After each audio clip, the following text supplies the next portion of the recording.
It's with great pleasure that I enter in your house today. We are back to the moment of the teaching, and the number of the teaching is the number 3. And the title is The Quran is false, but the Torah is the true one. So that is what I'm going to prove today. So again, I am happy to greet all of you. Okay, let me adjust my clothes. Yeah, this is something that I have to do um, at the beginning of the teaching so that your eyes are not bothered. Your eyes and your, what else? Is there another things than eyes? Okay, Yahushua bless you all. It's the Ambassador of Yahushua Elia who enters in your house now. So it's the teaching number 3 that you are following. Okay, let's go. Elia is going to explain that the Quran is false, but the Torah is absolutely true. So why we chose this title? Why I chose this title? Because the book of Quran criticize and blame the truth of the Torah. They say that it is wrong, it is being changed, and so on and so forth. But that is what Elia is going to bring. That are all wrong. So let's say that what they have said is true. So why they should wrote that wrong thing in their book, the Quran? That is not logical at all. So how can you write something wrong in your book?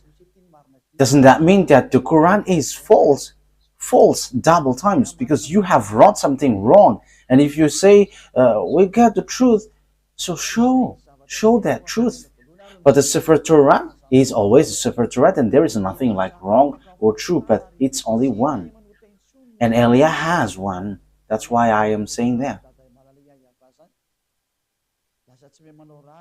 So that is something that I have to tell you that first. And having the Torah, the result is people who follow the book of Torah of beloved YAHVAH never sin anymore. They never sin anymore. They don't know how to do bad things anymore. They don't know how to sin anymore. So that is the most wonderful thing with that true God. They become people who never sin anymore, which Quran is not able to do. But the book of the God of Abraham, the Torah, it's only that. Who can do that? Because it's in there that who point out YAHOSHUAH, the son of Mary, and those who follow YAHOSHUAH, the son of Mary, never sin anymore, and they are washed away from their sins. They don't know how to commit sin anymore. And that is the program of the God of Abraham. So that people never sin anymore. So that people don't know how to sin anymore, and they are saved completely, because it's that sin which made the face of the God of Abraham hidden. Whether you are Christian, fake Christian, or Muslims, whoever you were, as long as you are sinners, you cannot get along with that God of Abraham. That is the true one. That is the truth. So that is the first introduction. If it is something that wrong according to you, Muslim, why do you write it in your Quran? It is something that has mistakes, so how can you write it there? So you are now has 2 mistakes. But now Elias arrived here to prove that there is nothing wrong in the Torah, but yours is false. Okay, let's carry on. We're not going to talk about the details like mistakes in words, but we're going to come into that. But there is no words, no mistakes in the words. But that is the thing that Elias is going to explain, the truth of the words and the fulfillment of the words in the book of Torah, the Sefer Torah of the Jews. Let's start it from the story of Abraham and to the end of the story of Abraham. And who has got the agreement? Who has received the agreement? And their children. I'm going to explain that to you first, and after I give you the chapter and verse in the Torah. I'm going to give you first the chapter and verse in the Torah to tell you that there is no mistakes in there, but it's in harmony. Because Muslims say this, it's false because they want to talk about Ismail.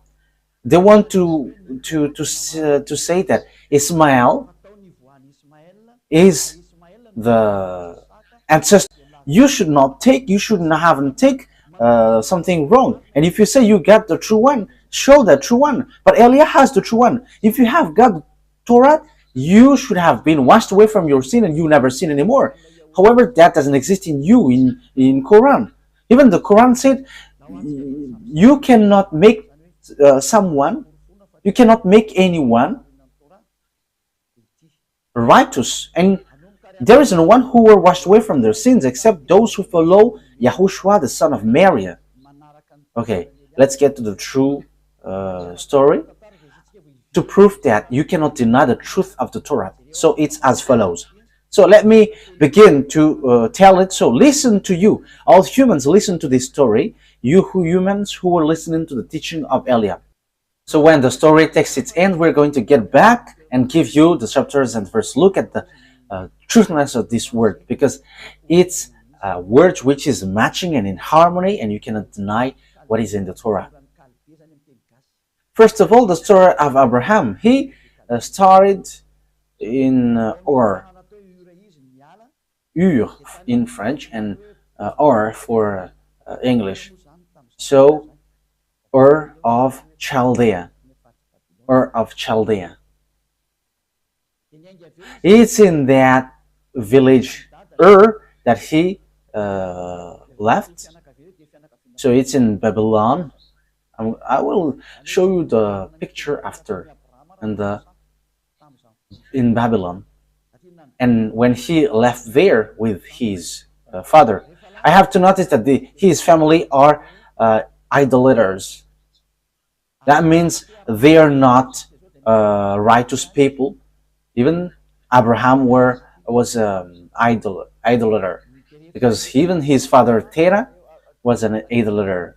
And when they left, they get to Haran. It's a place called Haran, and that is in Turkey. And when his father brought him to Haran, because they are wandering, and God showed himself to Abraham and said to him, go to the place where I bring you, because I'm going to make you great. I'm going to make your children blessed, a blessing for all the nations. So it's in that place Haran that Abraham talked to the God. And Abraham went and he reached to the Canaan land. And when he reached there, Father YAHVAH showed him that Canaan, and Father YAHVAH said, I have given this place to you and to your children. Yeah, there was no precision at that time. Which children? Because Abraham gave birth to two sons. One is Isaac and one is Ismail. He hasn't got children yet. That declaration has been given to him. And after they went to Egypt, because there was a terrible famine and there is nothing that they can eat. But in Egypt they can find something to eat. So Abraham went to Egypt and he found Hagar there, because he went there in Egypt. And when the famine has gone away, Abraham went back to Canaan. And when he went back there, he dwelled in Hebron, in a place called Hebron. So that it's where he ended his trip. So when that story that I have told you was finished, God said, it's through your children that all the blessing for all nations will come. But he hasn't got children yet at that time. So he was like, who will receive that blessing? However, I am already old. And Sarah took Hagar at that time. And she said, because we cannot have children, and we got a slave woman, so have children, have a child with her, and when you got child from her, is going to inherit. So Abraham asked God, let Ismael be alive in you to get that inheritance, as you have told me that it's through my children that all the blessing will come up. So Father YAHVAH said, no, your son Ismael is not going to inherit, but it's through your son, your own son, Isaac, that all the blessing for all the nations will come from. So that is a conversation between God and Abraham. So when time has come, Isaac was born. Yeah, because Ismael was already born before. And it's Isaac that God... Okay, wait.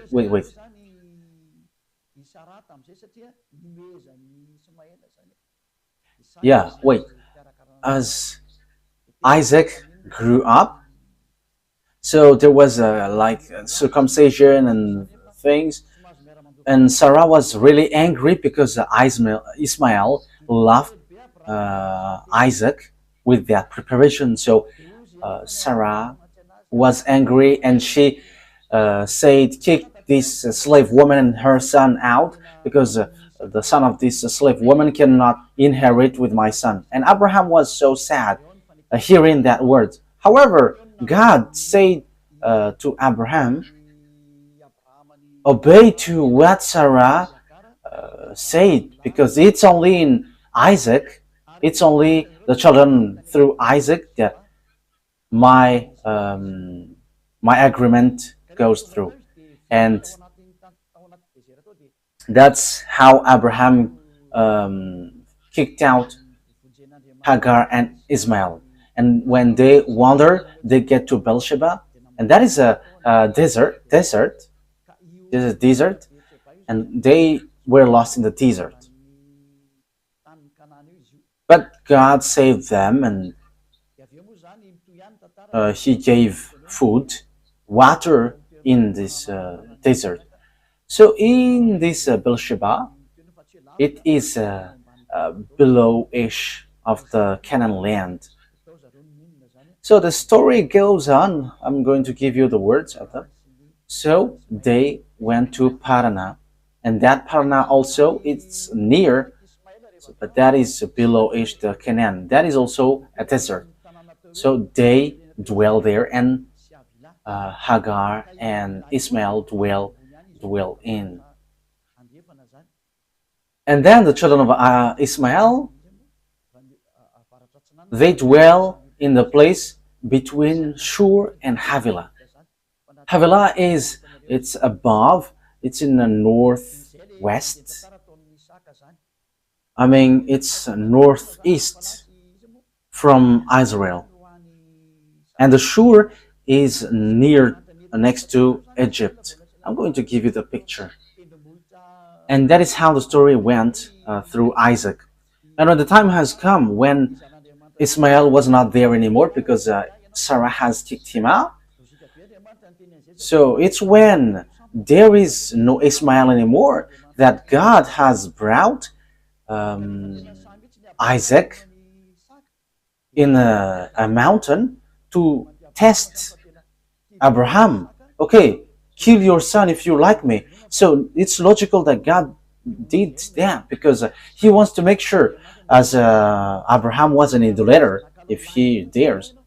So the God of Abraham saw that He really loves Isaac, and He didn't let him kill his son, but replace him into a sheep. And God said, because you haven't protected your son, your only son. Yes, God has said only son. So he considered Isaac as an only son. And it's through Isaac that I will bless all the nations. But God said, you have to know that your children will go and will be slave in another nation. But remember that when they come back, they will bring lots of wealth. That is what God said. So what happened when that declaration has been made to Isaac? Yeah, Isaac died. He had two sons, Esau and Jacob. Esau is the elder one and Jacob is the younger one. And God said, I don't need Esau, but I like Jacob. I hate Esau, but I like Jacob. That's what God of Abraham said. And Jacob has received the choice. And after, the children of Jacob is called Israel, and he gave birth to 12 children, where there was Levi and Judah. Moshe came from Levi, and Yahushua came from Judah, the son of David. A covenant for all people around the world to take away their sins. So that is how the story went. But after, when time has passed, there was another famine, terrible famine in the Canaan. Yeah, it happens in all the nations. But the children of Jacob went to Egypt. Jacob is Israel. When he has a fight with the angels of God, his name becomes Israel. So it's they who went to Egypt because of the famine which hit the land. So it's only in Egypt that they can shelter. So they all went to Egypt with Jacob and with his 12 sons and his wife. So they dwell there, and after, at the end, they were slaves.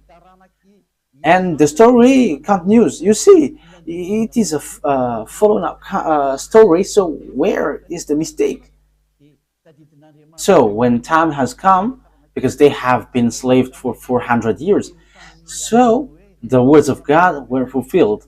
It's the children of Isaac through Jacob who were enslaved 400 years. And when 400 years have gone, God remembered these children of Israel, which he said, it's through your children that I will bless these nations. So Moshe, he sent Moshe to get these children of Israel out of Egypt. And that's what happens, that you cannot deny. And that is in the Quran. You say that it's really the children of Israel that he brought out of Egypt. So you cannot deny that it's Israelites who were enslaved in Egypt. And they came out successfully, and they get to Canaan when they have win against those who dwell in the Canaan land. Because when they get back, there are already lots of people who dwell in the Canaan land. But there are places that they can dwell in Hebron. But they fought against those who already dwell in the Canaan, and they have win against them during the Joshua's era. And Joshua shared the land. Joshua is the soldier of Moshe. So that's how the story went. So here we can see that the God of Abraham said, the Canaan land belongs to Israel, and it's Israel who possess it. No one can have it. What happens is, we can see at the moment we speak, it's because of Muslims, the Quran, who said it. They pull that, and it's as they say, it's Ismail who were about to be sacrificed, and it's all about Ismail.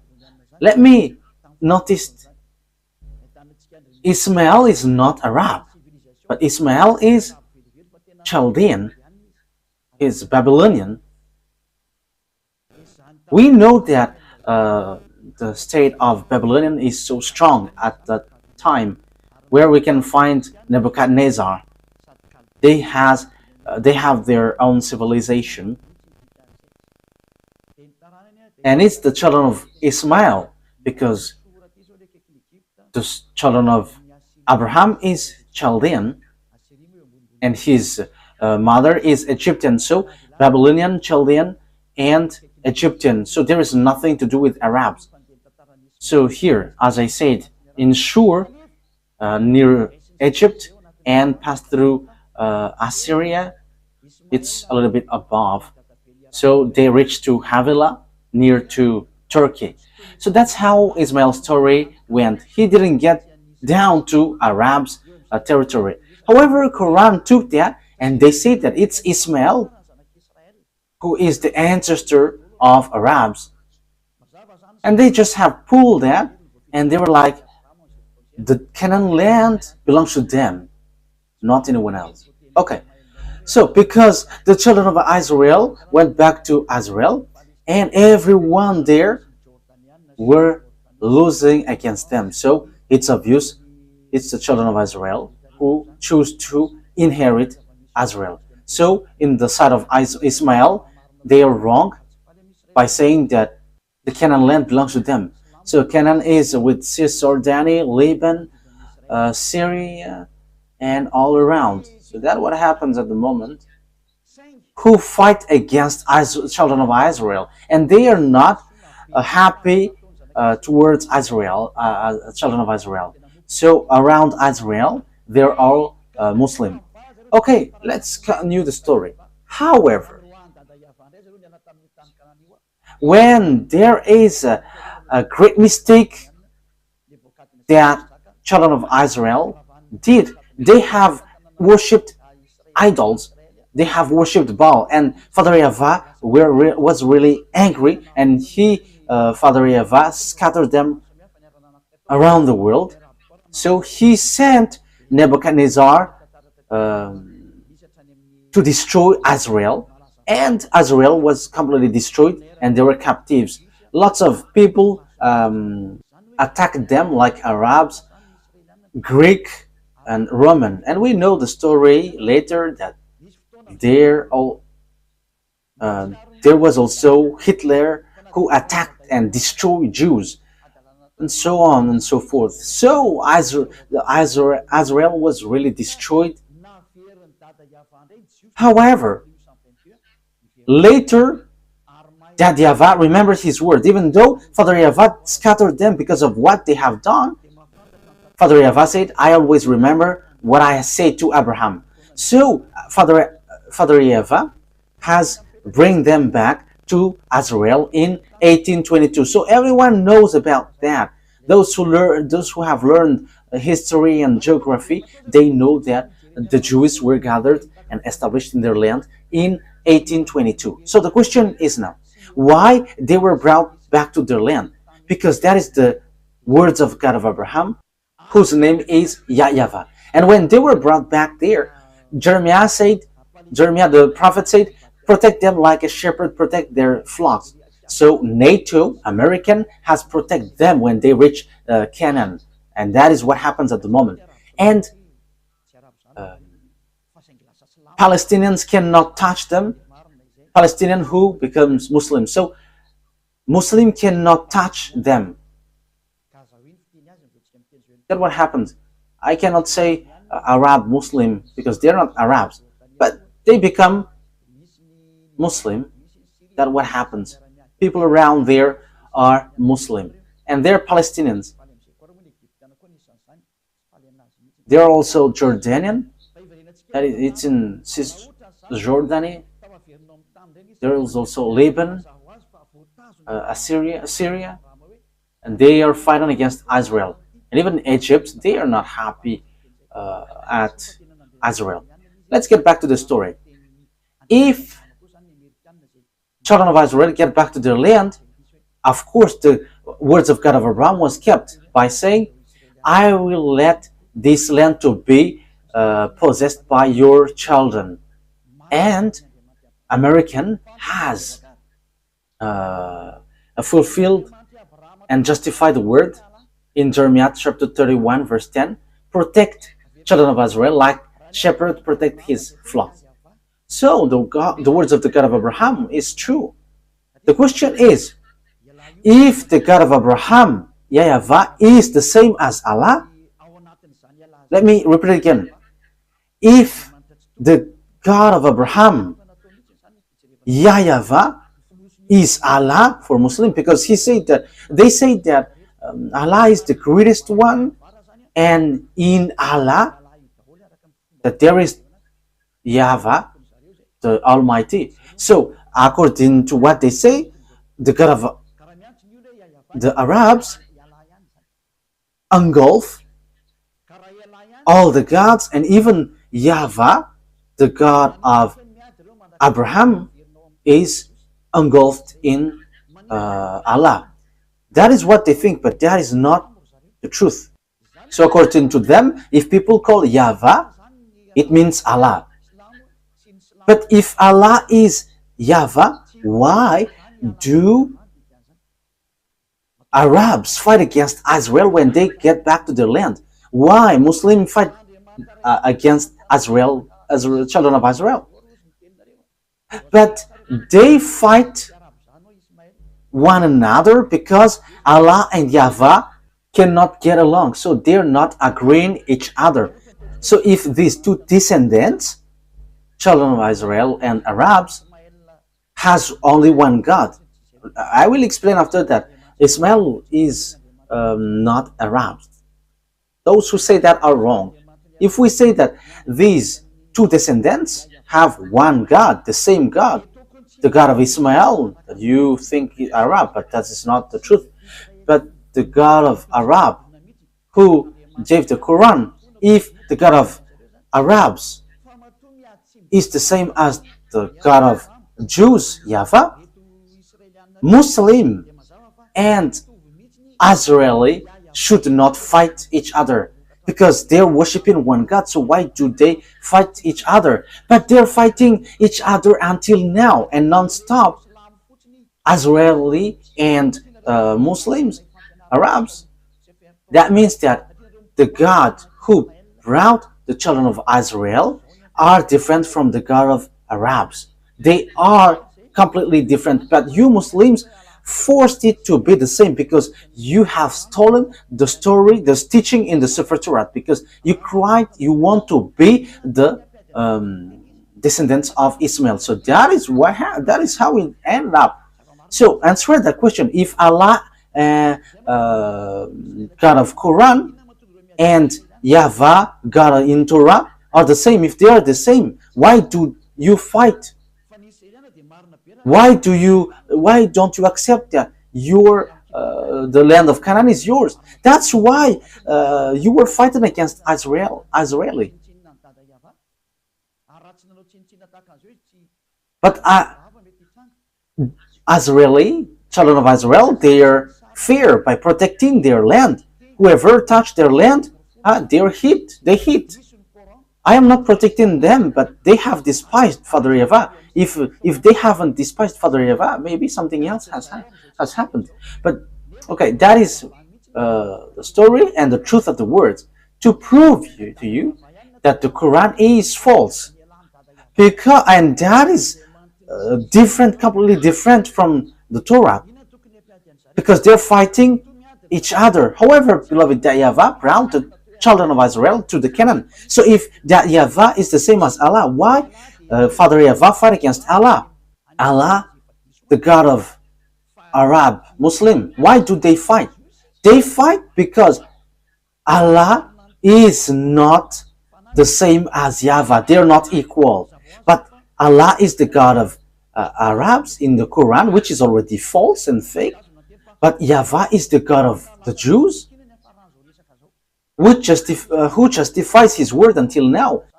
The Canaan land belongs to them. So it's obvious Allah is false. Allah is fake. But YAHVAH is true.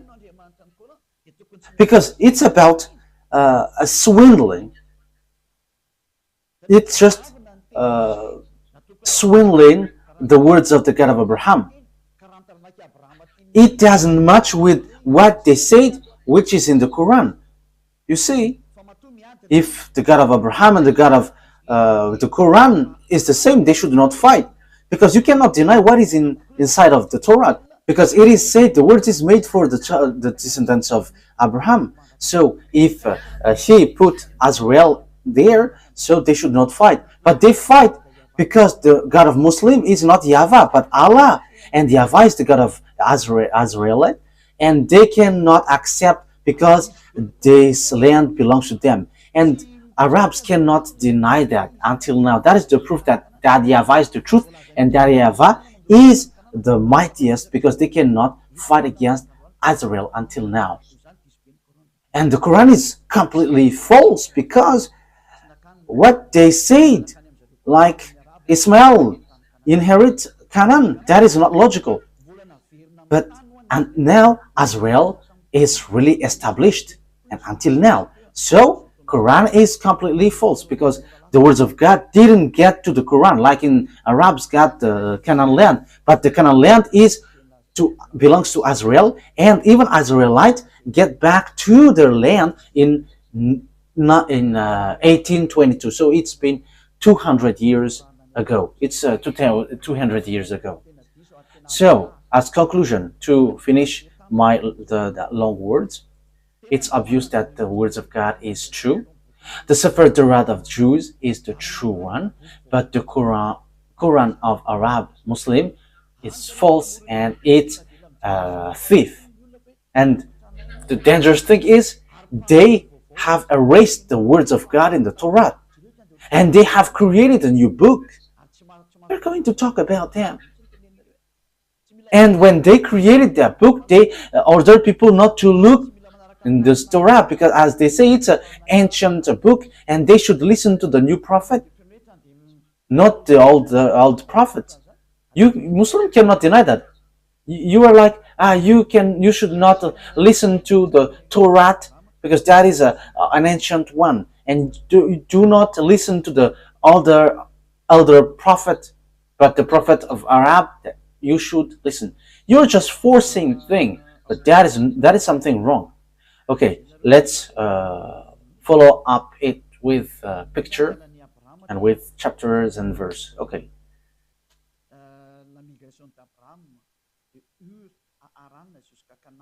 Okay, I'm going to show you pictures, and it's after then that you... Okay, here is the way of Abraham. The migration of Abraham, to Haran until Canaan. So it's with this red line that he went through. Yeah, make it in a full screen, because it is cut. Okay, move it to the right, move it again. Okay, that's it. So it gets to I. So he started from Babylon, which is called Ur.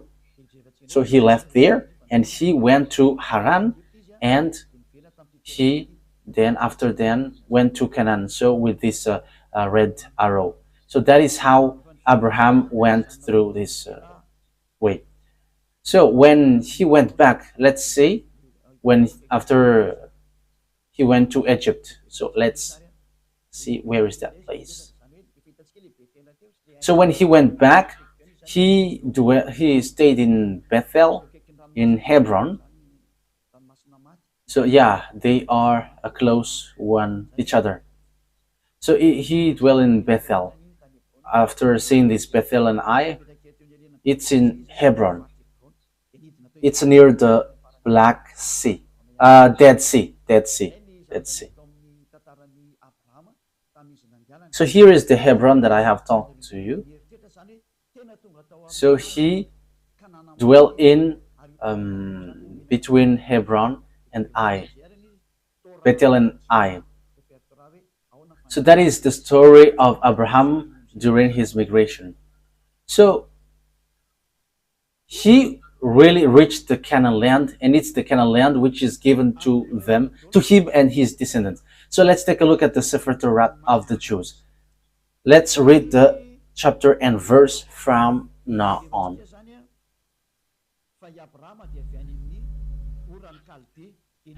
So you can take down this chapter and verse to explain the true words. We're going to see that Abraham is from the Ur of Chaldea. Genesis 11:31. Genesis 11:31. So you take down when that story is clear. Yeah, it must be told as stories so that you understand well the thing. Terah took his son Abraham, his grandson Lot, son of Haran, and his daughter-in-law Sarai, the wife of his son Abraham, and together they went out from Ur of the Chaldean to go to the Canaan. But when they came to Haran, they settled there. So that is what I have shown to you. So Haran is next to Turkey. So that is it. Okay. So when Abraham get to Haran, Father YAHVAH called him to get down to the place which is given to him, which is the Canaan. So let's read Genesis 12 verse 1 to 5. Genesis 12, 1 to 5. YAHVAH had said to Abraham, "Go from your country, your people, and your father's household to the land I will show you. I will make you into a great nation." So 1 to 5. "And I will bless you, I will make your name great, and you will be a blessing." So you will be a blessing. So it's through his descendants that this world will be blessed. "I will bless those who bless you, and whoever curses you, I will curse. And all people on earth will be blessed through you." So that is blessing for the people around the world. So Abraham went as YAHVAH had told him, and Lot went with him. Abraham was 75 years old when he set out from Haran. He took his wife Sarai, his nephew Lot, all the possessions they had accumulated, and the people they had acquired in Haran. They set out for the land of Canaan. They arrived there. So they went to Canaan as the picture I've shown to you before. I think that's clear. I think that is already clear for all of you. So they went to Canaan. They reached Canaan according to what God said. "I'm going to bless you here, and it's through your descendant that I will bless all the nations." And beloved, YAHVAH said that it's the descendants of Abraham who will inherit him in this Canaan land. But there is no precision at the time which of his descendants, because he hasn't given birth yet. So we can see that in Genesis 12:8, that we can see God has given declaration that it's through your descendants that I give this land. So 12:7, YAHVAH appeared to Abraham and said, "To your offspring I will give this land." So he built an altar there to YAHVAH, who had appeared to him. So Father YAHVAH said, "This land belongs to your offspring, your descendants." So which one of the descendants of Abraham owns the land? But let's the story goes. Let's see another story. So according to what I have explained to you, after there was famines at that time, and they went to Egypt. Abraham went to Egypt.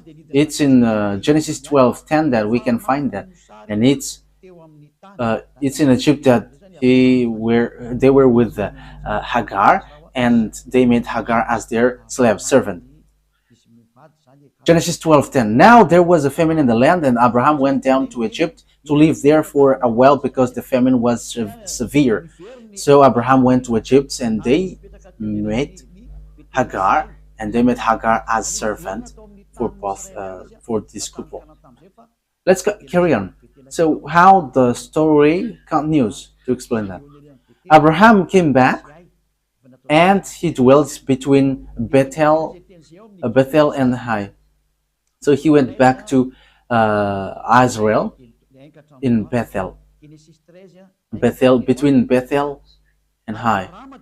We have shown you on the picture. So let's read that on Genesis 13, 1 to 3. Genesis chapter 13, verse 1 to 3. So Abraham went up from Egypt to the Negev with his wife and everything he had, and Lot went with him. Abraham had become very wealthy in livestock and in silver and gold.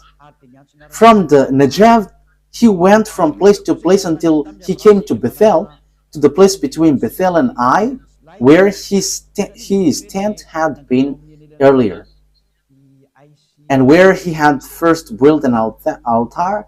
There Abraham called on the name of YAHVAH. Now Lot, who was moving about with Abraham, also had flock and herd and tents. So now it says that they went between Bethel and Ai. That is what I have told you just earlier. And at the end they went to Hebron. At the end they went to Hebron. It's in the verse 18 that we can find that. Genesis 13:18. So it's where he ended up his trip in Canaan. So Genesis 13:18. So Abraham went to live near the great trees of Mamre at Hebron, where he pitched his tent. There he built an altar to YAHVAH. So God's words affirm that he dwelt in the Canaan land, and he sent Abraham to wander in the Canaan land to see the length and the width, looking on the eyes. But this land is yours. Yes, the land is so wide. The land where Cisjordanian, Palestinian, and Lebanon, it belongs to them. To Syria. Yeah, the land of Israel is so vast. But Muslim has seized it. When they are attacked by Muslim, yeah, they become Muslim Arabs. Yeah, when we are talking about them, it's Arabs, but it's not the case. Yeah, it's a huge topic about the Ismail. That is a huge topic. Okay, let's carry on. I have shown you the picture of Hebron. Now, who is going to possess the Canaan land? That is the question that we are going to ask. Which descendants will possess the Canaan land? You may say, I am fast. I have explained you, and now I'm just giving you the chapter and verse. However, I am still explaining and get back to the story. So this is the one who will possess the Canaan land according to the chapter and verse. Genesis 12, 6-7.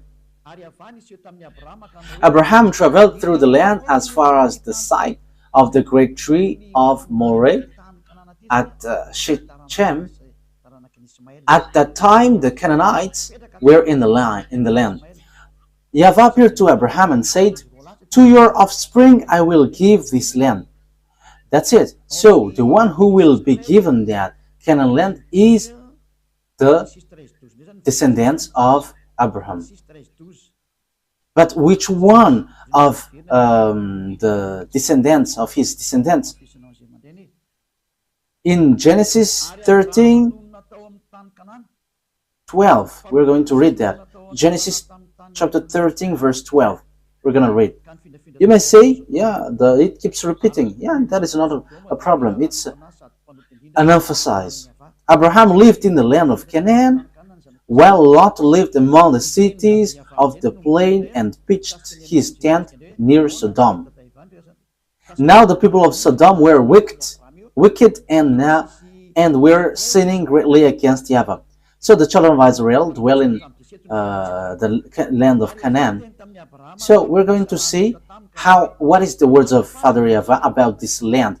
Well, whose land is where Abraham dwelt. So Genesis chapter 13, verse 14-17. Abraham said to Abram after Lot has parted from him, "Look around from where you are, to the north and south, to the east and west." So it's in Hebron.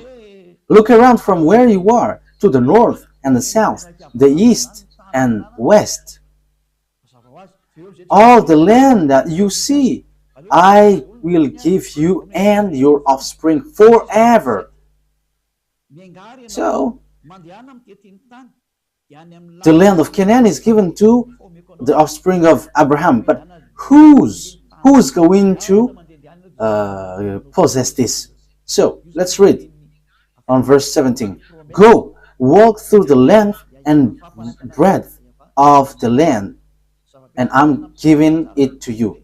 So he sent to look around, go to see the land which is given to him. So that is a promise that YAHVAH has promised to Abraham. So it is well established that this belongs to Abraham.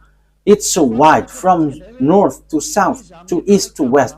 So everything that you can see, it belongs to you. The land is so wide, so huge. Okay, let's get to another situation. The question is, who among the descendants of Abraham that he has given birth, who will possess the land? But that is the problem until now. That's why this war occurs. That's why I told you, this God, Allah and YAHVAH, are not the same. Allah is the fake God of Muslim, for Arabs. I have told you, I have proved you how he is wrong. And I have given you also the God of Abraham, which goes through Isaac and Jacob. So let's continue the words. So whose descendants will possess this? Genesis 15. We're going to read the verse 4 first.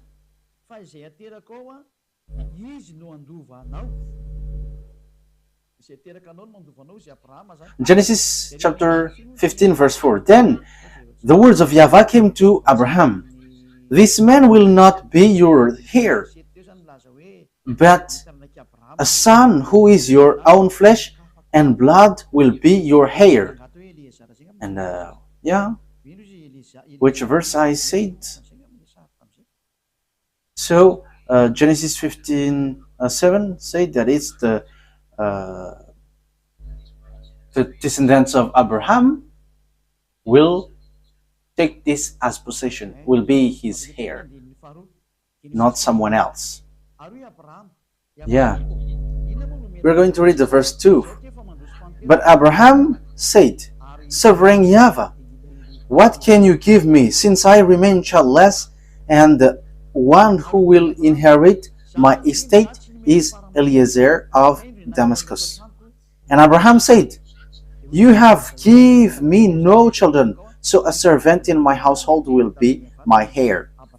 Then YAHVAH said, No, he's not going to be your heir, but it's your own son who will be your heir.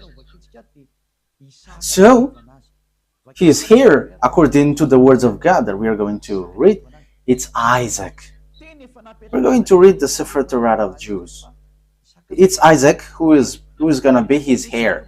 So God has established well that it's Isaac who is going to be your heir. Genesis chapter 17, and which verse? 19, verse 19. We're going to read, and 21. Genesis chapter 17, verse 19 to 21. Then God said, Not at all, but your wife Sarah will bear you a son, and you're going to call him Isaac. Okay, let's read from above. Verse 17. Abraham fell face down.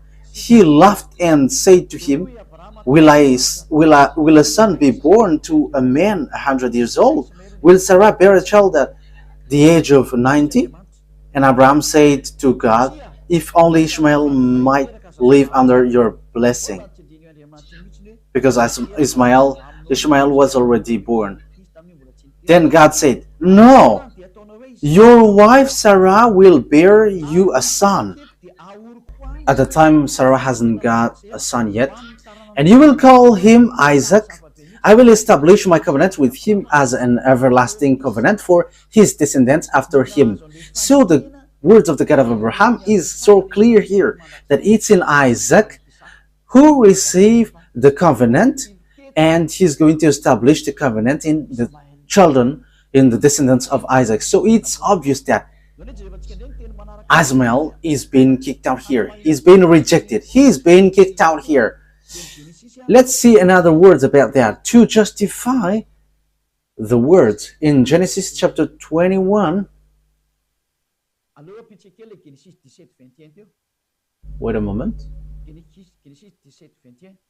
Let's add the Genesis 17:21. But my covenant I will establish with Isaac from Sarah will bear to you by this next time year. So Sarah hasn't got a son yet, that he said, I will give my covenant to Isaac, but no one else. So let's read that. It's in Genesis 17:18 that God has kicked out Ishmael. Genesis 17:18. And Abraham said to God, if only Ishmael might live under your blessing. Then God said, no, but your wife Sarah will bear you a son. So Ishmael cannot be a heir. Father YAHVAH said, he cannot stand before me, in front of me. So the children of Ismael and Ismael were being kicked out by and rejected by Father YAHVAH. So in Genesis,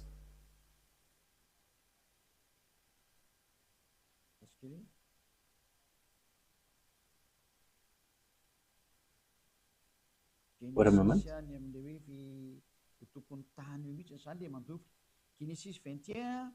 Genesis, it talks about the owner of the land, the one who will possess it.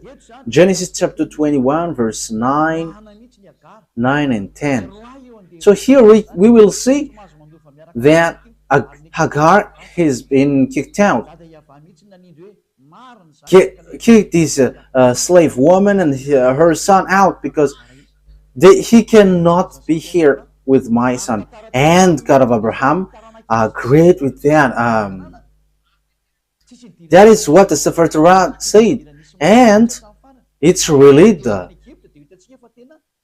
children of Isaac which get to the Canaan land. And there is nothing to do with Ishmael. And we can see also that those who were slaved 400 years in Egypt was the children of Isaac, not the children of Ishmael. So Genesis 21 verse 9 to 10. But Sarah saw that the son whom Hagar the Egyptian had born to Abraham was mocking. And she said to Abraham, get rid of that slave woman and her son, for her woman's son will never share in the inheritance with my son Isaac. Yeah, Ishmael laughed at Isaac, and Sarah was angry, and she kicked them out. But Abraham was not okay with that. But immediately the God of Abraham entered in stage by saying, follow that word because that is the true one. So if we have listened to that story, how can we falsify something which is really in harmony? So how can we change these words which is matching and which is in harmony? But you just don't want to listen to the truth. Verse 12. But God said to him, do not be so distressed about the boy and your slave woman. Listen to whatever Sarah tells you, because it is through Isaac that your offspring will be reckoned. So that is what the words of God said by the God of Abraham. It's through Isaac will be reckoned. So we can see that God has rejected Ishmael.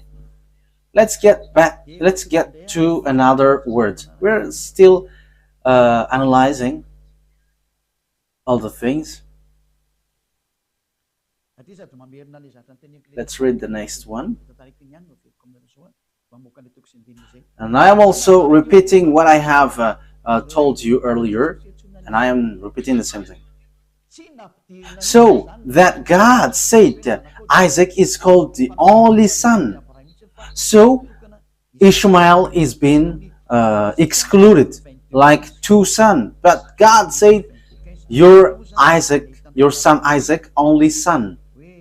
Genesis chapter 22 verse 15. So here we can see, so here when Ishmael and Hagar were kicked out, God said, give me your only son, make him as a sacrifice for me. So it's when Hagar and Ishmael went away that there is this sacrifice. So Muslim with this Quran were wrong by saying that it's Ishmael that Abraham brought. That didn't exist in Torah. The Torah, which was in 2000 BCE, that doesn't exist in Torah.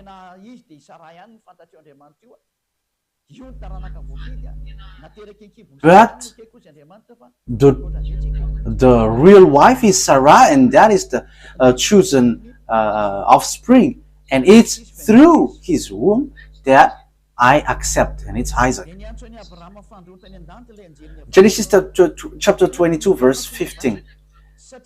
The angel of YAHVAH called to Abraham from heaven a second time and said, I swear by myself, declares YAHVAH, that because you have done this and have not withheld your son, your only son. So it called only son. So it's only Isaac who is the only son of Abraham. So the God of Abraham, whose name is YAHVAH, has rejected and kicked out about Ishmael, and it's not in the dashboard of the God of Abraham. And according to the Sefer Torah of Jews, don't let him in. Yes, that is really clear. Let's get to another explanation, as I have given you earlier, but I'm giving it to you little by little. So God has given declaration. It's through the descendants of Isaac that all the blessing of all nations will come from. So the salvation, it's about the salvation for the people to become someone who never sin anymore. That is the meaning, so that they become righteous. So we can see that even the book, the one who wrote the book of Quran, he have asked for forgiveness. If you know the story, he was not sure yet if he will go to paradise or not. You have to, he's not sure yet if he will go to the heaven of heavens or not. You have to follow your book. But Elia, in our book, we say that we are sure 100% our way when we're with the God of Abraham, with YAHOSHUAH, the prophet, the last prophet in Jews he sent. Okay, let's read Genesis chapter 22 verse 18. And through your offspring all nations on earth will be blessed. Let's repeat that again.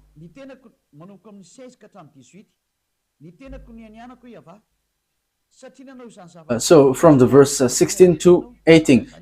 And said, I swear by myself, declares YAHVAH, that because you haven't done this and haven't protected your son, your only son, it's Isaac, I will surely bless you and make your descendants as numerous as the stars in the sky and as the sand on the seashore. Your descendants will take possession of the cities of their enemies, and through your offspring all nations on earth will be blessed, because you have obeyed me. So it's clear, the offspring is Isaac. So the offspring where the salvation come from is from Isaac, and it ends to YAHOSHUAH. The saddest thing is Muslims accept YAHOSHUAH, but after they say you must follow Arab's prophet. That is surprising. However, there is nothing to do with Arab's prophet till the end. But it's obvious, the war in Israel, that is the proof that the Jews and the Arabs cannot get along. So YAHVAH and Allah cannot get along. But YAHVAH justifies his word till the end, and his word cannot be stopped till the end. And YAHVAH is not Allah. Allah is not YAHVAH. They are completely different. And the true one is the Torah, not the Quran. Yeah, we're going to get a little by little, but I always repeat that. Okay, let's carry on. We are not getting to another word. The offspring which will receive the blessing is the offspring of Isaac. Genesis chapter 26 from the verse 3 to 6. Genesis chapter 26 verse 3 to 6 to 5.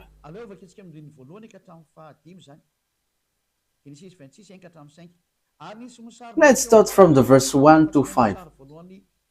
Genesis 26, 1 to 5. Now there was famine in the land, besides the previous famine in Abraham's time. And Isaac went to Abimelech, king of the Philistines, in Gerar.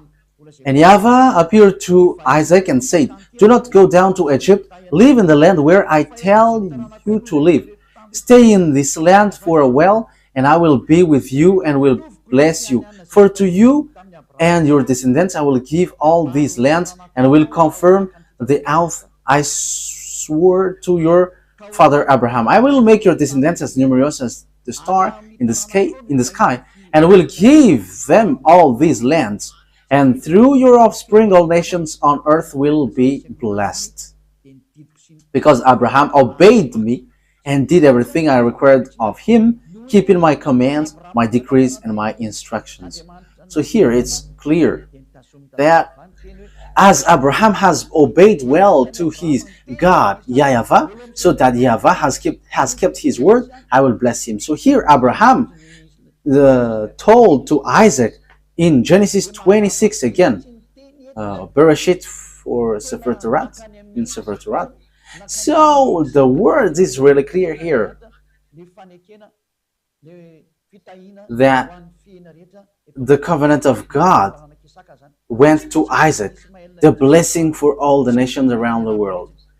So it comes from the offspring of Isaac. So there is nothing to do with Ishmael or Arabs. So Arabs are excluded till the end. So Arabs cannot get into this. Like there is no word which gets to Arabs. That doesn't exist. The Torah reject that till the end. That's why I say to you, what is in Quran is not logical. There is kinds of strong manipulation, because here it's your descendants who will be blessed, and that is in the Sefer Torah of Jews. So what kind of words which is being manipulated if we are listening?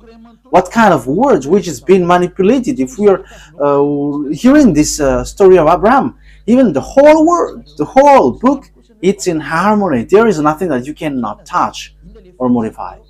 So how can you Muslims say it in your Quran that there is falsified words? There is something which has changed there. What has been changed? Even there is a long words and which was in harmony. So what can you change? But let's carry on the words.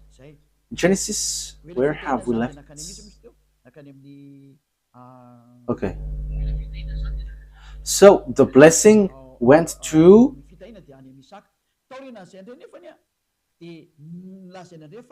the blessing was in Isaac. So after then, it was said that blessing went to Jacob. So that all the blessing of nations went to Jacob. So let's take a look at the story of Jacob. Genesis chapter 28. Genesis chapter 28.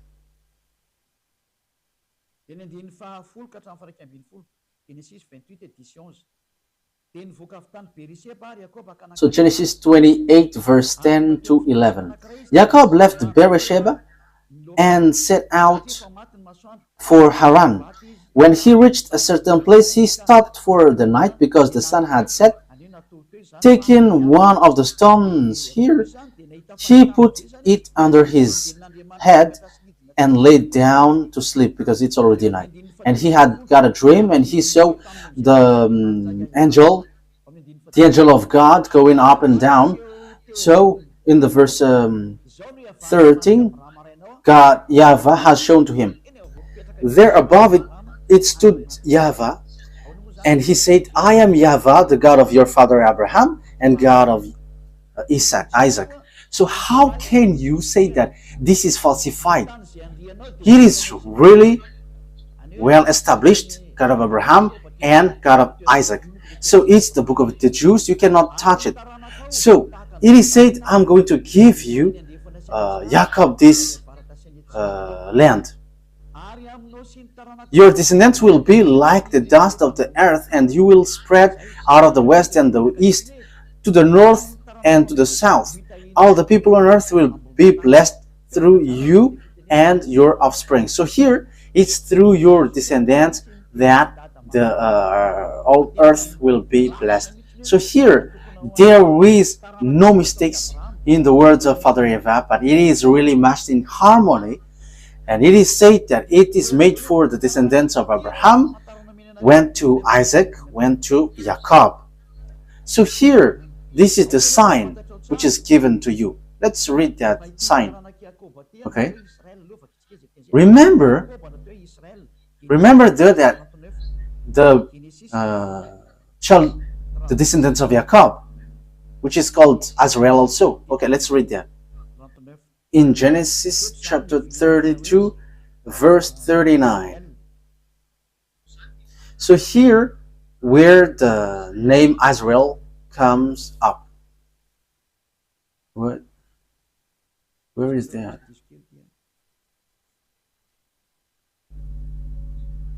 Wait a moment, there is a mistake.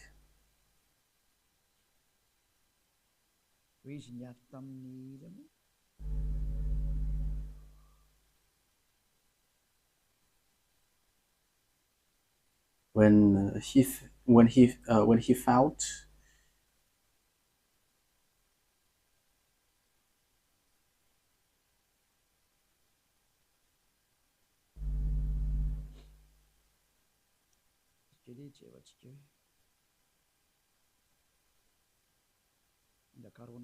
Wait a moment. We're looking for it. I must look for it because I have lost it. Genesis chapter 32.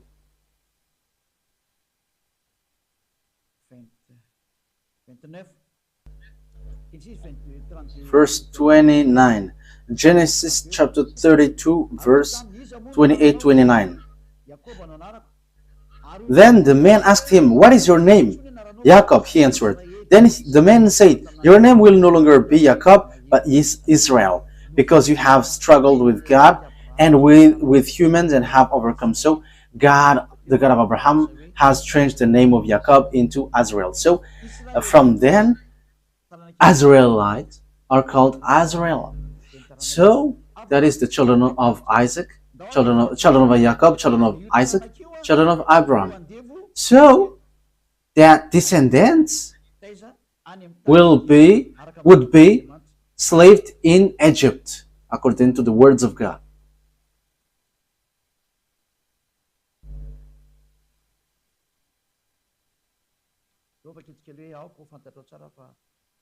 Okay, let's see where there is a passage saying that your descendants will be slaved during 400 years. Genesis chapter 15, verse 13. Genesis 15:13. So the descendants who will inherit will be enslaved with 400 years. So these are those who were enslaved in Egypt. Then YAHVAH said to him, "Know for certain that for 400 years your descendants will be stranger in a country not their own, and that they will be enslaved and mistreated there."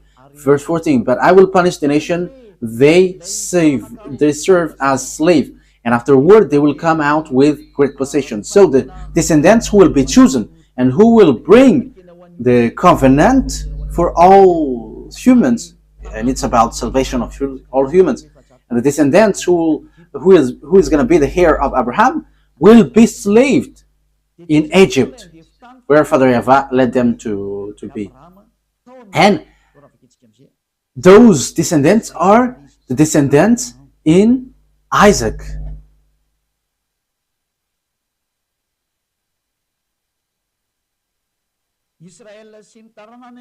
Azrael and his offspring were enslaved in Egypt according to Genesis chapter 46, verse Genesis chapter 46. Okay. Genesis chapter 46, verse 1 to 7. So Azrael set out with all that was his, and when he reached the Beersheba, he offered sacrifices to the God of his father Isaac. And God spoke to Azrael in a vision at night and said, Jacob, Jacob, here I am, he replied. I am God, the God of your father, he said. Do not be afraid to go down to Egypt, for I will make you into a great nation there. I will go down to Egypt with you, and I will surely bring you back again, and Joseph's own hand will close your eyes. Then Jacob left the Beersheba, and Azrael's sons took their father Jacob and their children and their wives in the cart the Pharaoh had sent to transport him. So they went to Egypt, and they brought everything that they had in Egypt. Verse 6. So Jacob and all his offspring went to Egypt, taking with them their livestock and their possession they had acquired in Canaan. Jacob brought with him to Egypt his sons and grandsons, and his daughter and granddaughter, all his offspring. So everything that they had in Canaan, they brought it into Egypt. So it's obvious that Canaan belongs to them. So they were slaves in Egypt. So you see, we went from Genesis 11 to 46. So the offspring to Jacob to Azrael proves the truth of the words of the God of Abraham. So which of them are falsified according to you? And you may say the Sefer Torah is being corrupted, and we don't need to listen to that anymore, and we have to listen to the new words in the Quran. You see, that is all wrong. However, when we dive into the story, the Arabs cannot get into this story because there is no blessing for Arabs in. Whether in the Quran, that doesn't exist, but they just force with this situation, and they were like, it's an ancient book, but now it's Quran. This is the new model. This doesn't work. That is to fight against the God of Abraham, and his name is YAHVAH, because that is his real name. We cannot say let's call him, but his real name is YAHVAH. Let's carry on the words. So they are the people who went to Egypt and they were slaves there. Let's read the words of God about that. So the Azrael were suffered in Egypt. So in Exodus chapter 2,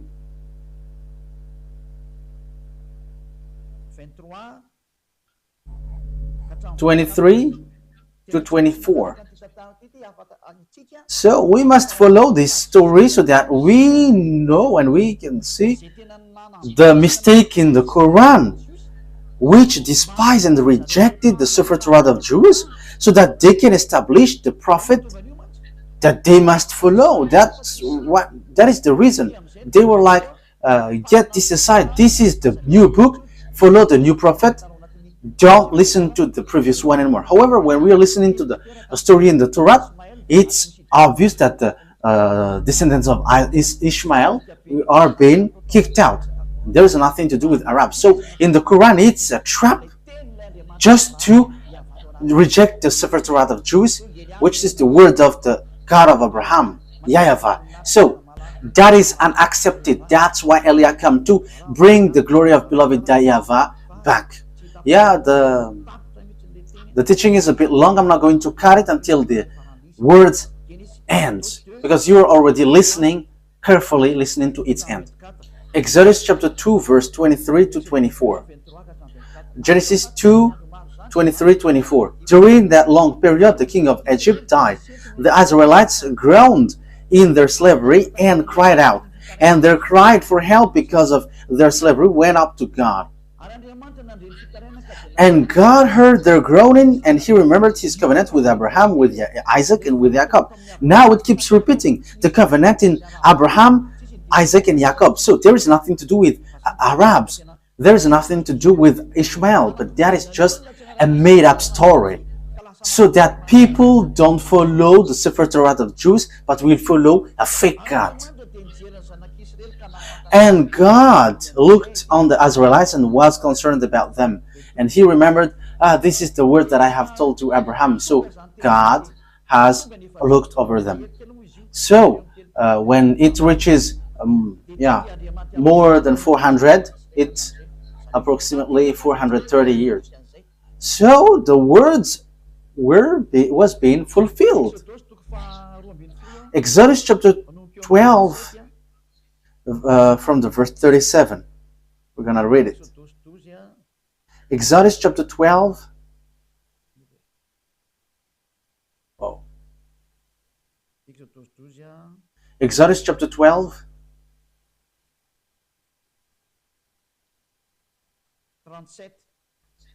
Verse 37. The Israelites journeyed from Ramesses to Succoth. There were about 600,000 men on foot, besides women and children. Verse 40, where is it? Verse 40. Okay, let's read from here.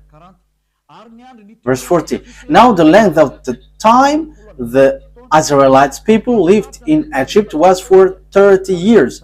And at the end of the 430 years, they, to the very day of YAHVAH's division, left Egypt. So the 400 years was an approximative date. Maybe people will criticize that this is not precise. You cannot force God with time. But when he said 400 years, but he will not give you precision.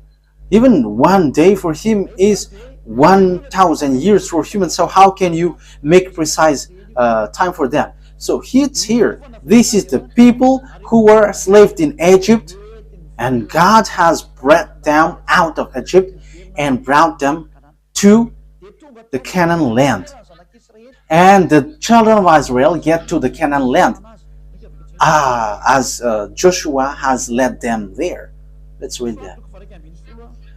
Joshua chapter 11. Joshua 11:23. Joshua 11:23. That the children of Israel get to the Canaan land, and that is to tell you all who follow this teaching. There is nothing that you can deny with what Elia has taught here. But the words of salvation was in harmony. The program of Father YAHVAH to save people in Israel. And devils wanted to manipulate in all way. But you devils cannot move anymore. Elia has arrived. And this teaching cannot be gone against anymore. The truth must get back to the truth. And the salvation of the people, because everyone are to be saved. Arabs, English, Chinese, African. Elia saved them all. Elia saves. That's why Elia brings back this word to save you. Okay, let's carry on. Joshua 11:23. So Joshua took entire land just as YAHVAH had directed Moses, and he gave it as an inheritance to Israel according to their tribal division. Then the land had rest from war. So there was no war anymore, because Joshua has taken all the entire land, as Father YAHVAH said, this is all your land. So when they seized the land, the words of Father YAHVAH has been fulfilled, and Ishmael cannot get included. There is no Ishmael who said, where is our part of land? No, there is no such thing. And until now we see that it's the land belongs to Israel. So what happens after? When the children of Israel, the mindless one, the fool one, did bad things again. I say fool because after seeing these things, they should not betray God. But they have betrayed God and they worship Baal. Okay, let's read the words of God.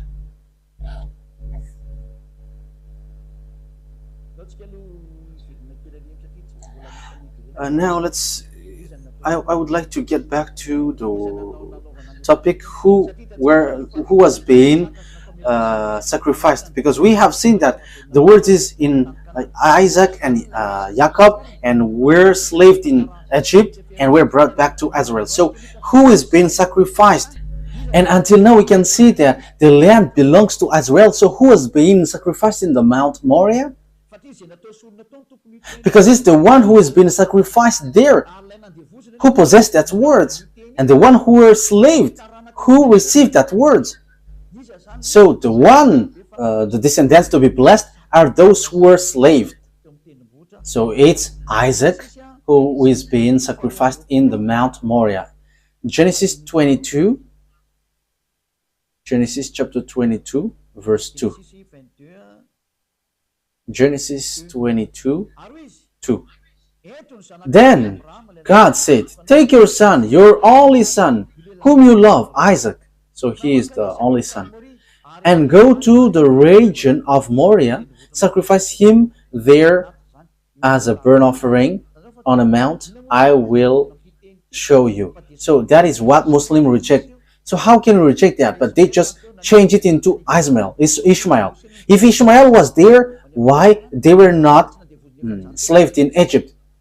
And why the descendants of Ishmael were not slaved for 100 years? But there is no descendants of Ishmael, but they just pull it like they're the ancestor of Arabs. But Arabs, they are in the south. Ishmael is Egyptian. He is above there in Israel. So there is nothing to do in Arabs. So verse 16. So it's these descendants who receive. Okay, Genesis chapter 22, verse 16 and 17. We get back to this. And said, I swear by myself, declares YAHVAH, that because you have done this and have not protected your son, your only son, I will surely bless you and make your descendants as numerous as the stars in the sky and as the sand of the seashore. Your descendants will take possession of the cities of their enemies. And through your offspring, all nations on earth will be blessed. So, it's obvious the words is true. And the descendants of Abraham in Isaac, that there was the blessing. So, Isaac, it's in Isaac that all the words are fulfilled. So, it's Isaac who are being sacrificed. It's through the descendants of Isaac that all the nations are blessed. So if Ishmael died there, for example, it should be the descendants of Ishmael who should be enslaved. But there is no children of Ishmael who were being enslaved. But it's the descendants of Jacob. So it's obvious that the one who was about to be sacrificed in Mount Moriah was Isaac. So Ishmael is rejected. Arabs are rejected. The Quran is fake, false. There is nothing true in that anymore with this truthness. So let's see that these they have worshipped idols. Oh, where was that? Because we know the story about the salvation for all people, YAHOSHUAH. It comes from this offspring. So YAHOSHUAH came out from that. We're going to talk about that next time, but let's get back to the story. Because when they get back to their land, it's obvious that YAHOSHUAH came from Israelites. So we know the story. He was born by Maria, and he brings the salvation for all the people around the world. Glory be to beloved YAHVAH. Glory be to YAHOSHUAH. But children of Israel sinned, and they end up by being scattered out of their hand. Because Father YAHVAH said, if you broke my law, I'm going to scatter you. Leviticus chapter 26, and also we're kind of ending the word. Verse 14, 15. Leviticus 26, 14, 15. But if you will not listen to me and carry out all these commands, And if you reject my decrees and abhor my law and fail to carry out my commands and so violate my covenant, then I will do this to you. I will bring on you sudden terror, wasting disease and fever and so on and so forth. Okay, let's read on verse 33. Okay, let's start from the 32. Okay, 31. If you don't obey my law, this is what I'm going to do to you. Leviticus chapter 26, verse 31 to 33. I will turn your cities into ruins and lay waste your sanctuaries, and I will take no delight in the pleasant aroma of your offering. I myself will lay waste the land, so your enemies who live there will be appalled. I will scatter you among the nations. I will draw out my sword and pursue you. Your land will be laid waste, and your cities will lie in ruins. So I'm going to make you lose against your enemies. So that is what Father YAHVAH said, because they have worshipped Baal. So judge.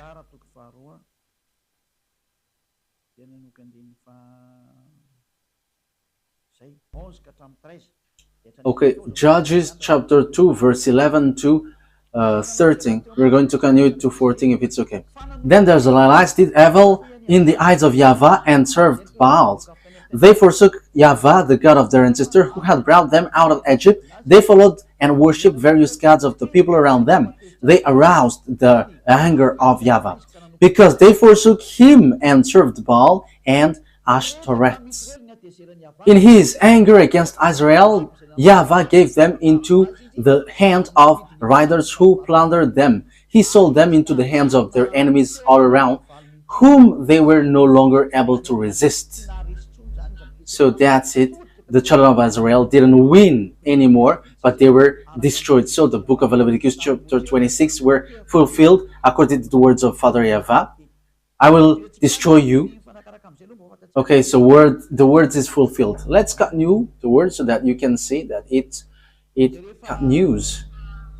So and to all those living in Jerusalem, for 23 years, from the 13th year of Josiah, son of Ammon, king of Judea, until this very day, the word of YAHVAH has come to me, and I have spoken to you again and again, but you have not listened. And through YAHVAH has sent all his servant, the prophet, to you again and again. So Father YAHVAH has always sent prophet. So prophet brings the words of YAHVAH, and they are Israelites. You have not listened or paid any attention. They say, turn now each of you from your evil ways and your evil practices, and you can stay in the land YAHVAH gave to you and your ancestor forever and ever. Do not follow other gods to serve and worship them. Do not arouse my anger with what your hands have made, then I will not harm you. But you did not listen, declares YAHVAH, and you have aroused my anger with what your hands have made, and you have brought harm to yourself. Therefore, YAHVAH Almighty says this, because you have not listened to my words, I will summon all the people of the north, and my servant Nebuchadnezzar, king of Babylon, declares YAHVAH, and I will bring them against this land and its inhabitants, and against all the surrounding nations. I will completely destroy them and make them an object of horror and scorn and everlasting ruin. I will banish from them the sound of joy and gladness, the voice of bride and bridegroom, the sound of milestones, and the light of the lamp. This whole country will become a desolate wasteland, and this nation will serve the king of Babylon 70 years. That YAHVAH has beaten them. I'm going to make you captives. So that is accomplished in Jeremiah chapter 52. Let's read that.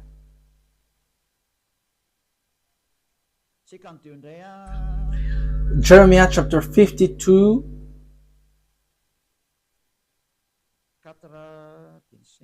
Verse 4 and 5. Jeremiah chapter 52, verse 4 and 5. So in the 9th year of Zedekiah's reign, on the 10th day of the 10th month, Nebuchadnezzar, king of Babylon, marched against Jerusalem with his whole army. They encamped outside the city and built siege works all around it. The city was kept under siege until the 11th year of King Zedekiah. So we can see it's what happened next.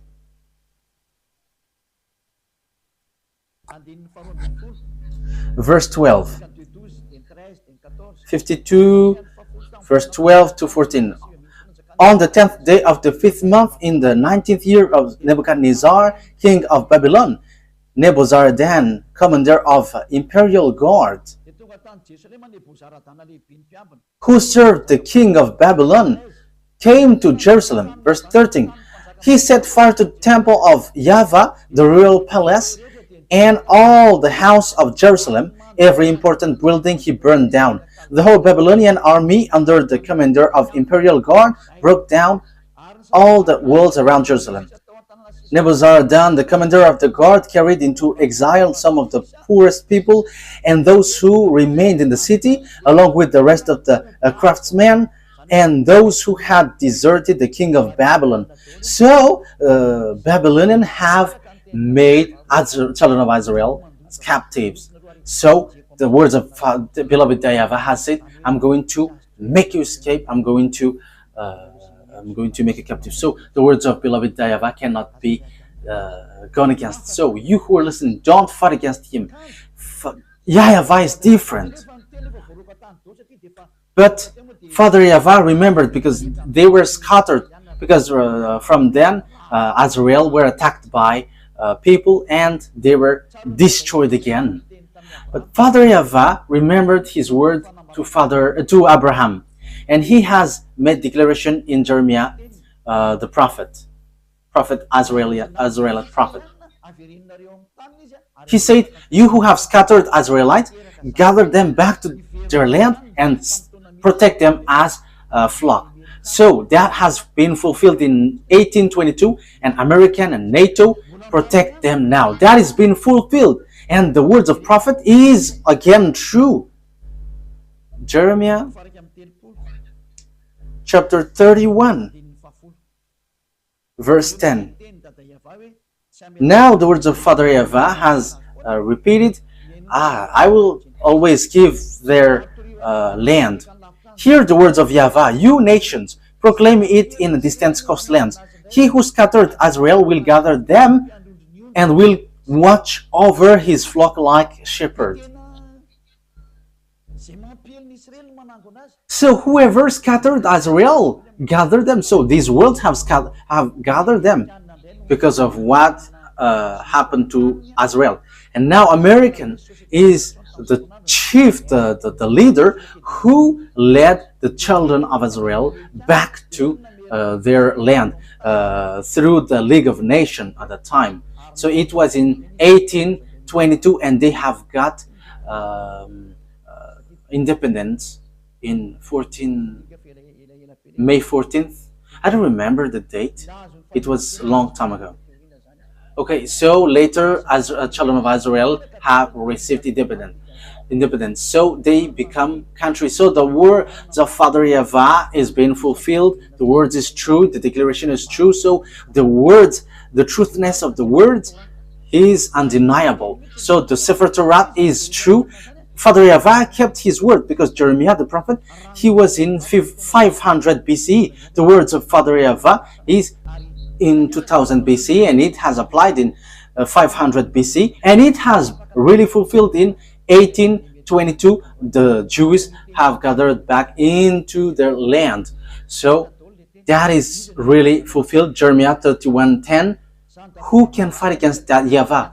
That YAHVAH has sent Elijah, so the truth is being brought back. All about him is being brought back. His glory and his truthness. You cannot stop his truthness. All humans must prostrate before that YAHVAH. He is the God. That is the truth. YAHVAH is his name. There is no one who can fight against him. You must get aside. Allah, get aside. You cannot get into that anymore. I give you the proof. when we are looking into the story, the children of Israel get back to their land. That is the words of the prophet, Israelite prophet. And it's the Israelite prophet that Moses has told. It's a prophet, Israelite like me, that you must listen. So the words of the prophet Jeremiah has been fulfilled. The children of Israel get back to their land. So who among you can say that the words of the prophet of Arabs or English or Chinese has authority? That has no authority. That has no authority, because it is said it's the words of the Israelite prophet, which has been accomplished from Abraham to Moses to Jeremiah, and it has been fulfilled in American and to the world, the whole world. So the question is, if the children of Israel get back to their land, and we have seen that. That is, I'm getting back to my previous explanation. If Allah is the same as YAHVAH, the Muslim and children of Israel should not fight against each other, because it is said you are going to inherit the land of Israel. So if Allah is same as YAHVAH, Palestinian Arabs or whoever around Israel should not fight against Israel. They should welcome them. But why do they fight each other? They're fighting each other because Muslim Arabs and Israelites cannot agree. Because Arabs say that the land belongs to them. As proof, they built mosques in Israel, Mosque of Omar, because they say that Ismail has been sacrificed and they built mosque. That is something that you cannot deny. And that's how you say that it's your land. Yeah, the Mount of Zion is the Mount of Moriah. So it's your mosque, which is the proof. And you insist that this Canaan land is yours. Israel is yours. And you don't accept them to dwell in. As proof, you built mosque. Why do you fight against Israel? If YAHVAH is equal Allah, you should not fight. You should applaud and welcome the honor of the words. But you fight against each other and you kill one another until now, and even you do some kamikaze. Arabs has done kamikaze. I am telling you, stop that. Look at the truth. Be conscious now. As long as you kill Israelites and you cannot agree one another until now, the God of Abraham is really and completely different from Allah. And you cannot equal YAHVAH to Allah. You cannot mix Allah and YAHVAH. YAHVAH is really separated. And YAHVAH sent Elia. He sent YAHOSHUAH. And he is really different. YAHVAH is the true God. He keeps his word. And when he says all the Arabs are kicked out, the Arabs cannot move. Where is Allah because Allah, the God of Arabs, said Ishmael is the owner of the covenant. But how? Where is Ishmael who get Israel? Even Ishmael is not Arab. You forced him to be Arab, but he is not an Arab. He is not an Arab, but you forced him to be an Arab. The Muslims are Arab, but he is not an Arab. But he is Chaldean, he is Babylonian, and Babylonian is not an Arab, because in the time of Babylonian there is already Arabs. But Arabs are not Babylonian, and Babylonian are not Arab, but they are different. We are going to talk about that next time. Now we are still in the teaching.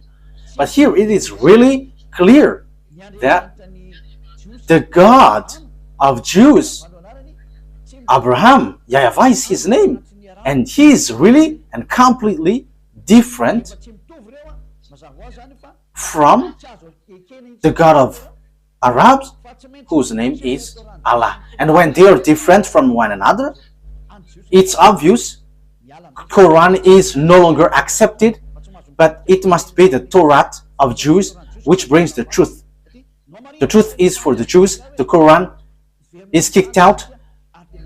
The God of Muslim is kicked out and cannot touch this truth, because the prophet Jeremiah has justified. The Jews has get back to their land, and now they are back. So the words of God of Abraham is been fulfilled. Glory be to Him.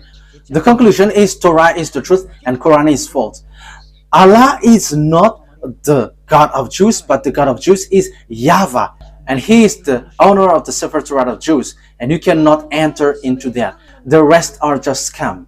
Last thing, Moses said, because we have heard his word, only listen to Israelite prophet, including Jeremiah the prophet. His word is being fulfilled. Deuteronomy chapter 18 verse 15. The prophet that you can listen is Israelite, and you cannot listen to other prophet but only Israelite, and it's only the Israelite prophet's words which are fulfilled and no more. And you cannot listen any other prophet but only Israelite, and it gets to YAHOSHUAH. It reaches to YAHOSHUAH, and YAHOSHUAH didn't change any words, but it is still in the same thing. It's only Israelite prophet that you must listen, and it's the words of YAHOSHUAH. He said clearly, if you accept the Israelite prophet, never sin anymore. So that is the words of that Israelite prophet. And if we are talking about Israelite prophet, the goal of the God of Abraham is to wash people away from their sins. It's not to make people sinners, but the plan of the God of Abraham is to make people someone who never sin anymore. So we're going to talk about that. What is the plan of the God with that Israelite prophet to be listened? But what the prophet Israelite brings, the conclusion is to bring people to become someone who never sin anymore, and they will never commit sin anymore. But Allah, the Quran and Allah hasn't never been able to do that. There is no one who followed the Quran who was in the right way. Everyone who follow Quran and Allah cannot go to the righteous way, because it is written in their book they cannot change people to the righteous. But the God of Abraham can make people someone who never sin anymore and the righteous. That is the real work of the God of Abraham. What I am teaching to you for all of you around the world. Note, mine is love. I want to save all of you humans, whether you are Arabs or English or African, whoever you are. The purpose of Elias is to save you, and if you don't want to be saved, wait for the consequences, because everything has its consequences. I have proved to you. Yeah, our next teaching is what is the word of the prophet and what is the goal of the prophet. Let me give the answer immediately, so that you become someone who never sin anymore, and you don't know how to commit sin anymore, and you will be with the God of Abraham, really, truly. That is his goal, and that's why he sent YAHOSHUAH to save people. But Muslims reject YAHOSHUAH, but they accept something else, which means they keep what they want and they reject what they don't want. You cannot do that. The words he gave is the truth, but it's you who don't know how to go along that, and that's why you say that it's wrong. And all the words are true, and the honor of the words has arrived. And Elia brings the glory of the honor of the words. YAHVAH is his name, and the truthfulness of his word must be brought back to him, and everyone must prostrate before him. All the gods must flee before him, because the honor of the authority and the burning fire has arrived. YAHVAH is his name, and he sent his son Elia, that is his name. Yes, I am his son. Who do you want me to be? When he is the creator, and as he is the creator, he gave birth. And now he sent his servant, bringing the truth. And those who follow Elia never sin anymore. If you want that, follow us. If you don't want, wait for your consequence. And don't criticize these words anymore, because this is not yours. It's not you who are not the honor, who will criticize the honor of the word. But this belongs to Israelites, and we are the honor of the word, because we are already living being someone who don't know how to sin anymore. And when we don't know how to sin anymore, that is the truth. Okay, that is it. YAHOSHUAH bless you. The explanation was really clear, that what the Quran has done is scam, because they took the words in the Quran, but the rest they destroyed. That is not good. But in the Torah, there is no mistake. There is no single mistake. And Eliah confirms that till the end. And we have proof to justify these words. Those who follow us never sin anymore. The God of Abraham, the God of Isaac, the God of Jacob, because that is the goal of that God. As long as it's a God who make you sinners, it's a fake one, so get out of there. You will be lost in hell. You are deceived there. So those who make you sinners, they are fake. They cannot wash you away from your sin. They are fake. But the true one is the one who can make you someone who never sin anymore. And that is the truth. And he has the authority and the power. Glory be to the Almighty. YAHVAH is his name. Okay. Yahushua bless you. I hope that you have received the words. The last conclusion is the Quran is false. The Torah is the true one. That's it. And Allah will never be equal to YAHVAH. Allah is the God of Arabs, and there is nothing to do with Jews. So YAHVAH is the God of the Jews. Abraham, the God of Abraham and Isaac and Jacob. It's a God of Jews, not the God of Arabs. And now they are fighting each other because the Jews get back to their land, and now they are fighting until now. So Allah is not the God of Jews, and YAHVAH is not the God of Arabs. But YAHVAH is the God of Jews, and Allah is the God of Arabs. YAHVAH has the Sefer Torah, but Allah has the Quran. They cannot get along. It's a foolishness and stupidity for those who get them along, but they have their own. But once you get to the Sefer Torah, we must enter in stage, because that belongs to our dad, so we will never accept that. And the goal of that Sefer Torah, the purpose he sent all the prophet, is to make people someone who never sin anymore, and that is being fulfilled. Glory be to the Almighty. That is all about love. We arrive to bring love, but if you don't want to receive the love, the disaster will come to hit you. It's already here. That's why we are saved. I am saving you. Come to beloved YAHVAH. Come to the true God of Abraham. YAHVAH is his name, not Allah. YAHVAH never gets along with Allah. That is all lies. YAHVAH is really different, and even he fight against Allah. However, Allah cannot fight against him until now, because his word is now being accomplished now until now. That's why come to YAHVAH. He is the true God, and follow YAHOSHUAH. He sent because he is the Savior. Let's pray together. Thank you very much, beloved YAHVAH. Glory be to you forever. I have brought the proofs, and I have brought the truth. There is no words which can go against your truthness. And it's the responsibility of Eliah to explain to people around the world about the goodness of your word, because everything that you have said and you have written in your Sefer Torah are true, and that cannot be shaken, because that has been fulfilled until now. That those who are selected to go to the eternal life, let them hear and listen and see this teaching and these words of Eliah. Glory be to you, beloved YAHVAH. Respond to my prayer, respond to my call every day. You will protect the words and the teaching and the declaration. In your name, YAHOSHUAH, that I make all the prayer. Hallelujah. Amen. So that is our meeting for today. YAHOSHUAH bless all of you. See you on the next teaching. Goodbye.